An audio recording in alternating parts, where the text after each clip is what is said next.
My friend, tonight, this very night, April 30, 2025, is not just a date on the calendar, it is an appointment. It is a moment set apart in the mystery of time.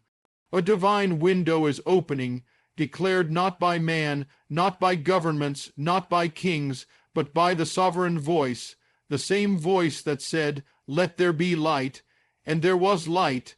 April 30, 2025 is not an ordinary day. On the surface, it may look like any other, a page on the calendar, another tick in the clockwork of time.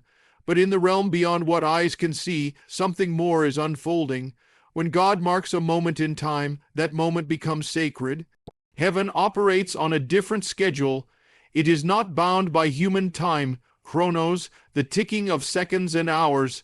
Instead, heaven moves in kairos, divine timing, appointed moments when the veil between the eternal and the earthly grows thin, and the purposes of God break into the world.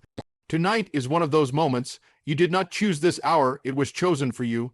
The timing was not decided by your plans or your calendar or your ambitions. It was decided by the one who formed you in the womb, the one who saw your days before you lived even one of them. When he declares you will be rewarded, he is not making a suggestion. He is not issuing a vague encouragement. He is speaking a word that is tied to the eternal blueprint of your life, and to a moment in which heaven's schedule intersects with yours. In the scriptures, we see how the divine moves according to its own timing. Abraham waited decades before the promised child was born, not because God was slow, but because the appointed time had not yet come. Israel wandered the wilderness for 40 years, not because God abandoned them, but because the timing had to be exact. Even the Messiah was born, lived, died, and rose in the fullness of time. Every movement of God is precise, intentional, and aligned with a purpose far greater than we often comprehend. So when the Spirit says, "Tonight," do not think lightly of it. Do not dismiss it as coincidence. For there are moments when the river of God's purposes overflows its banks and pours into your life, not because you earned it, but because He ordained it. The reward that comes tonight may not be the one you expected, but it will be the one appointed for this hour. It may come in the form of peace after long turmoil, breakthrough after prolonged silence, or clarity after confusion. Or perhaps it will come as a shift in your spirit, an opening of a door you've knocked on for years, or the soft whisper of God's voice telling you that you have been seen all along. This is not just about your labor, though you have labored. It is not just about your tears, though you have wept. It is about timing, His timing. The reward is not based on your calendar, but on heaven's. There are things that can only happen when the divine says now. And when God says now, everything changes. What was closed can open. What was lost can be restored. What was dead can be brought to life. Tonight is not about striving. It is about aligning. It is about being in position, not in the physical, but in the spiritual. Are you awake? Are you listening? Are you in the place where your spirit can receive what has been written for this hour? So many miss the moment because they are looking for something grand, loud, or impressive. But often the appointed moment comes quietly, like Elijah's whisper on the mountain, not in the wind, not in the fire, not in the earthquake, but in the still, small voice. There are appointments we set with God, but this is not that. This is an appointment He has set with you, and when the king sets the time, the royal court is summoned, the angels take their positions, the book of remembrance is opened, the incense of your prayers rises. The heavens move. Why? Because the divine clock has struck its appointed hour. So do not despise this night. Do not treat it as common. For when God declares that this is the time, then this is the time. The heavens have heard. The word has gone forth. The moment has come. You were not late. You were not forgotten. You were being prepared for this very hour, and now, He says it, you will be rewarded. There are things that man forgets, but heaven never does.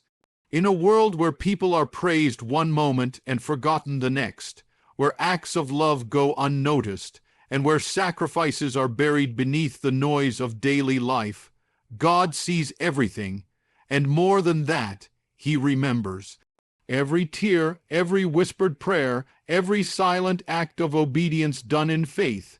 He stores it, records it, and in the fullness of time He answers. What you thought was overlooked has not been ignored. What you believed had vanished into silence has actually risen into the courts of heaven. There is a divine remembrance far beyond human recognition. When others did not see your struggle, He did.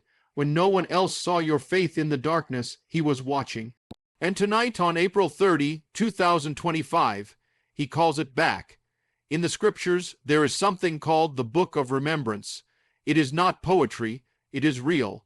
Malachi 3:16 says that a book was written before the Lord for those who feared Him and honored His name. Those who remained faithful when faith was mocked. Those who held to righteousness when the world embraced compromise. Their names, their deeds, their cries were written down, not by angels alone, but by God's own authority. This is not metaphor. This is eternal reality. Heaven has records, and what it records, it never forgets. Do not think your years of quiet faith have been wasted. Do not believe your seasons of sowing were in vain. You sowed in secret, yes. You sowed in brokenness, yes. But the Lord of the harvest does not forget the seed. He knows the hour in which the soil will crack, and the first sign of life will appear. He knows the time of reward. That time is not based on your watch or your deadline. It is based on His appointed season, and that season, for someone, is now. Tonight is a night when the books are opened, when the weight of past prayers meets the tipping point. When the altar of incense in heaven is filled with the fragrance of years of devotion, and the fire of God is sent to answer it, like Cornelius, the Roman centurion, whose prayers and alms came up as a memorial before God, so too have yours. The Lord says to someone, I have not forgotten. I am remembering you tonight. Heaven's memory is not like man's. It is not distorted, delayed, or distracted. It is precise, eternal, and just. And what God remembers, He redeems. What He remembers, He rewards. Even the cup of cold water given in His name is recorded. Even the lonely nights you endured in faith, the words you spoke when no one clapped, the battles you fought when no one knew, He remembers. Remember Hagar, cast out and alone in the wilderness. She wept in despair, thinking no one cared. But God appeared to her, not because she was loud, not because she was strong, but because He remembered her suffering. He said, I have heard your affliction. He sees, He hears, He remembers, and now, tonight, He is rewarding. But know this, heaven's reward may not always appear in the shape you imagined. Sometimes the reward is strength. Sometimes it is rest. Sometimes it is the breaking of a curse or the lifting of a burden. Sometimes it is a word spoken in your spirit that changes the course of your life. Sometimes the greatest reward is simply this, His presence. The world rewards noise, attention, and popularity, but heaven rewards humility, faithfulness, and perseverance. And heaven's rewards cannot be stolen, corrupted, or lost. They are stored where moth cannot destroy, and thieves cannot break in. So lift up your eyes, open your heart. Tonight is not empty. Tonight is not random. The winds of divine remembrance are blowing. The King is reading from the book. The page has turned to your name. The record is being read. And the reward is coming, not because you shouted the loudest, not because you demanded it, but because you were faithful when it was hardest to be. Heaven has not forgotten you, and tonight it remembers. In a world obsessed with recognition, numbers, and outward success, it is easy to believe that value comes only from visibility. But heaven does not see as man sees. God does not measure the worth of your life by the applause you receive, the positions you hold, or the wealth you gain. In the kingdom of God, reward is not based on fame. It is based on faithfulness. This truth shatters the illusions we are so often taught. We are told that if people don't see it, it doesn't count, that if it doesn't trend, it doesn't matter, that if the world doesn't affirm it, it holds no value. But the eyes of the Lord do not look for popularity. They search for hearts fully given to him. He watches not the stage, but the secret place. He listens not for the noise of crowds, but for the quiet echo of obedience in the dark. You may feel hidden, forgotten, passed over. You may have served in places where no one said thank you, where your labor was unnoticed, where your kindness was misunderstood. You may have remained true to God when others around you gave in to compromise. You may have walked away from things that could have brought comfort because you chose the narrow way. And you may have asked yourself, did it even matter? Heaven answers tonight, yes, it mattered. For in the kingdom, it is not the size of the platform that determines reward. It is the posture of the heart. Jesus said that many who are first will be last, and the last will be first. This is not just poetic language. It is a prophetic reality. Some of the greatest saints of God will never be seen on television, never lead massive crowds, never publish a book. But they will shine like the stars in eternity because they lived faithfully in the shadows. Consider the parable of the talents. The one who had 2 talents and multiplied them was praised just as much as the one who had 5. The issue was not how much they had, but what they did with what was given. The reward was the same. Well done, good and faithful servant. Enter into the joy of your Lord. Notice, he didn't say famous servant. He didn't say successful in worldly terms. He said faithful. Tonight, that word, faithfulness, is being weighed in the balance, not according to man's scales, but heaven's, and heaven is not late with its reward. It comes exactly when the time is full.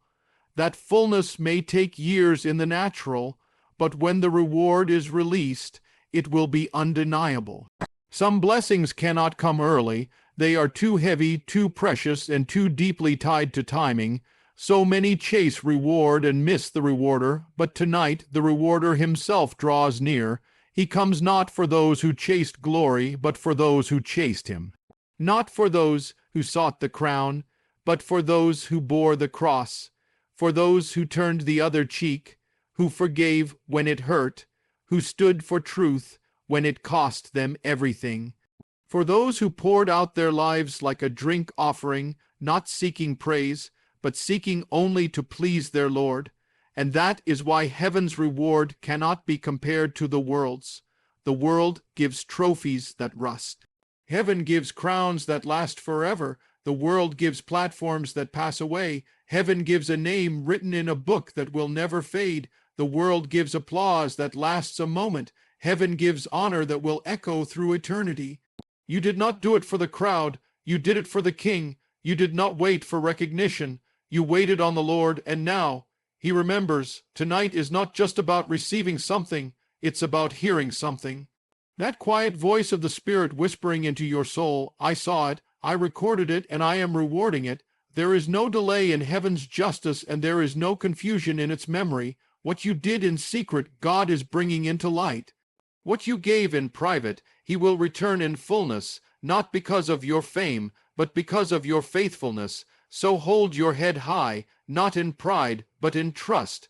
The God who sees in secret is rewarding openly. And your faithfulness was never forgotten. Tonight bears the mark of something ancient, something prophetic, woven with the threads of God's eternal patterns. For when heaven speaks of reward, it is never detached from the sacred cycles through which he has revealed himself. It is not just a personal moment. It is a divine echo of what has always been. And in this hour, heaven draws from 2 holy patterns, Passover and Purim. These are not random festivals. They are divine templates, blueprints etched into time itself, appointed to reveal how God moves in moments of deliverance, judgment, and reward. And on this night, April 30, 2025, those patterns converge in the Spirit to declare one truth: God remembers and He rewards. Passover is the time when the blood speaks, not the blood of Abel that cried out for justice, but the blood of the Lamb that cries out for mercy, protection, and redemption. On the night of Passover, the Israelites stood in their homes while death passed over them. Why? Because of the mark of the blood. They did nothing to earn their deliverance.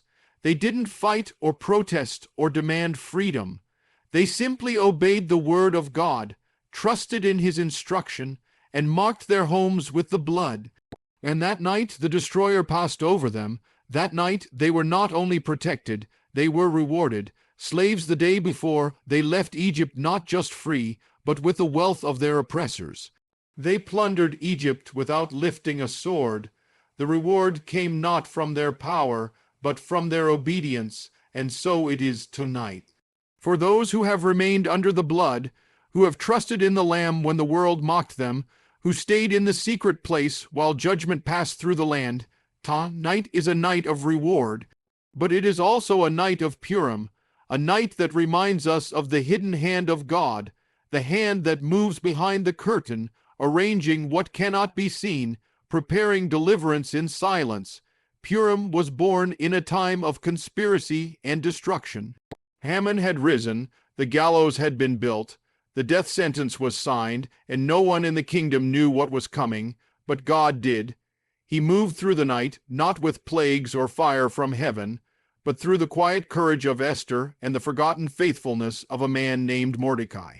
Mordecai had once uncovered a plot to kill the king and was never honored. Years passed. Silence. It seemed forgotten. But then, on one night, the king could not sleep. He asked for the book of records. And the moment the name Mordecai was read aloud, everything changed. That night, Mordecai was remembered. That night, the reward was released. That night, the plot of the enemy was reversed. Tonight carries that same spirit. For someone, the books are being opened. The king is reading the record, not because of coincidence, but because the time has come. What was overlooked is now being highlighted. What was delayed is now being accelerated. The reward is being issued, not by human decision, but by divine appointment. And like in Purim, the tables are turning. The enemy meant to destroy you, but now his own weapon is falling upon his head. The trap set for you is becoming a doorway to your elevation. The closed doors are opening. The sealed scrolls are being unrolled. The mourning is turning into joy, and the sackcloth into garments of praise. But remember this, both in Passover and in Purim, the people had to be aligned. The Israelites had to obey. Esther had to speak. Mordecai had to stand firm. The reward was not for the passive, it was for the obedient, the bold, the faithful. Heaven rewards those who trust when they cannot see, who worship when they do not feel, who believe when everything around them says otherwise. So do not measure this night by emotion, measure it by prophecy.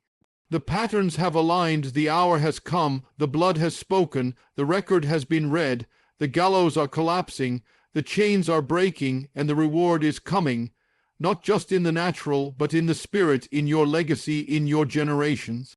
Tonight is not just about you.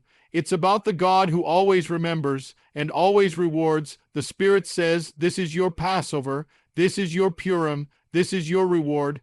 There are moments in the journey of faith that are unlike the rest. Moments when time feels heavy with meaning, when the air around you carries the weight of eternity. Tonight is such a moment. It is not just another night. It is a divine intersection, a prophetic awakening, a visitation from the throne room of heaven. And in this hour, the Spirit of God is moving, calling His people to attention, not outwardly, but inwardly. This is not a time to be asleep in the Spirit. It is a time to be fully awake, fully aware, fully aligned.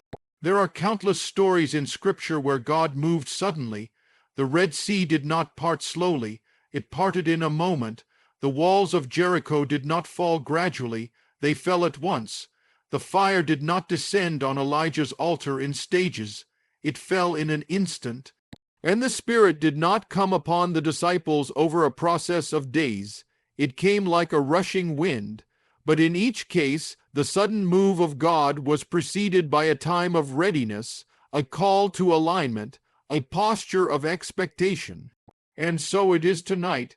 This night is a visitation, not necessarily with signs in the sky or thunder from the heavens, but a holy presence, a divine weight that presses upon the hearts of those who are listening. The problem is not that God is not speaking. The problem is that so many are asleep. As it was in Gethsemane, so it is now. Jesus is near, but his people are sleeping.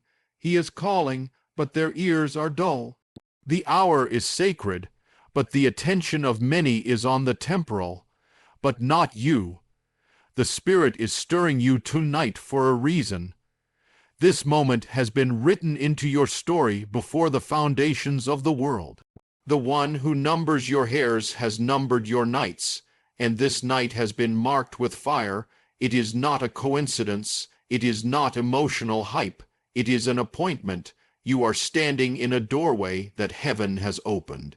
When God visits, everything changes. He does not visit where he is not welcomed.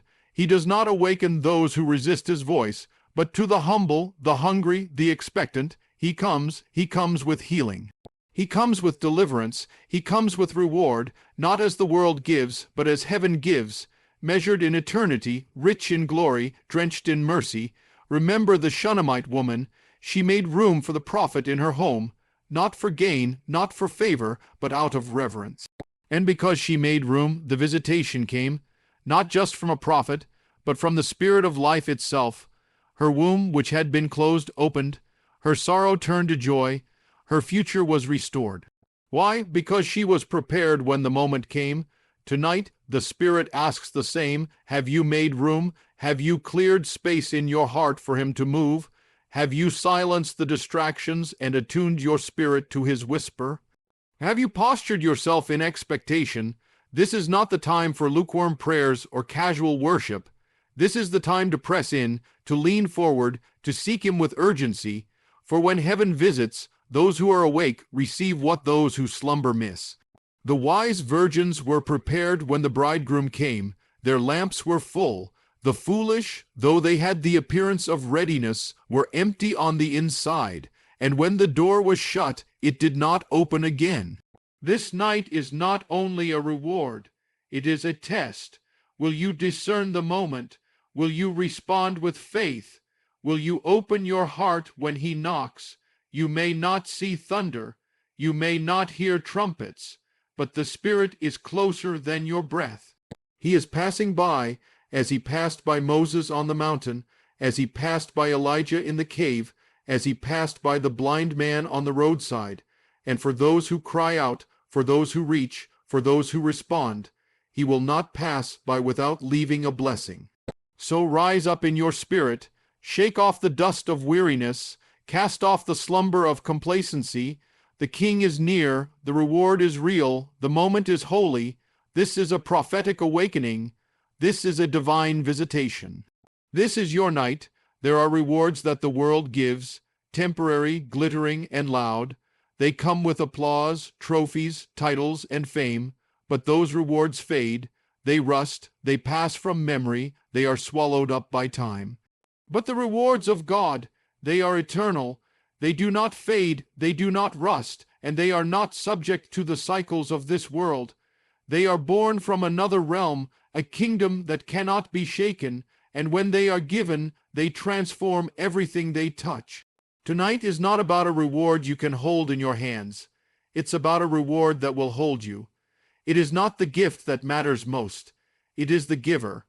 And when he rewards, he does so not just by giving things, but by giving himself. For what greater reward could there be than the presence of the King? What greater treasure than to hear him whisper your name? What honor could match the moment when heaven opens and he says, "Well done, my good and faithful servant"?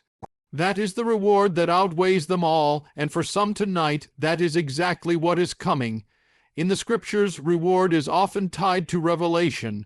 When God visited Abraham in Genesis 15, he said, "Do not fear, Abram, I am your shield and your exceedingly great reward." Did you hear it? Not I will give you a reward, no, I am your reward, the presence of God, the intimacy of walking with Him, the confidence of knowing you are seen and known by heaven, that is the highest reward of all. And when God gives His presence, everything else follows. Peace follows, clarity follows, healing follows, doors open, yokes break, burdens lift.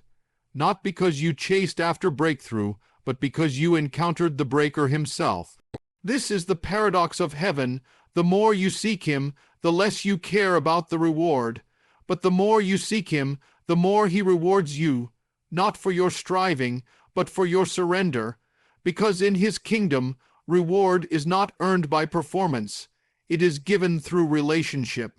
That's why the enemy fights so hard to distract you, not to steal your stuff, but to steal your attention. He knows that if you ever fix your eyes on Jesus, really fix them, you will find the one thing He can never counterfeit, the presence of God. The peace that passes understanding, the joy that remains in the storm, the voice that cuts through chaos like light through darkness. Some of you have been waiting for the wrong kind of reward. You've been expecting it to look like a promotion, a title, or a financial breakthrough. And while God does provide, make no mistake, the deeper reward He's releasing tonight is internal. It's invisible to others but undeniable to you. It's the kind of reward that rebuilds you from the inside out, that restores what was broken, that revives what was dead, that rekindles what had gone cold. This is the hour where the Lord is not just rewarding your actions. He is rewarding your trust. The nights you prayed and saw no result. The days you worshipped with tears in your eyes. The moments you chose Him over compromise, even when no one was watching. He saw it, and tonight He is answering, not because you earned it, but because He is faithful to remember. And yet, His reward is not always predictable. Sometimes it comes in ways you didn't expect. A word in your spirit that lifts you from depression, a sudden breakthrough in your family, a shift in your health, a dream that returns, a burden that lifts, a new direction made clear, the very thing you didn't know how to ask for suddenly placed in your hand. Why? Because He knows you better than you know yourself. He knows what you need more than what you want. And when He rewards, He doesn't just satisfy your desires. He fulfills your destiny. So tonight, open your spirit wide. Let go of what you thought it would look like. Receive what only heaven can give. The reward is not in the riches of this world. It is in the riches of His presence. It is in knowing that you are in the center of His will, that your life is hidden in His hand, and that your name is written in the book of life. He is your reward, and He is enough.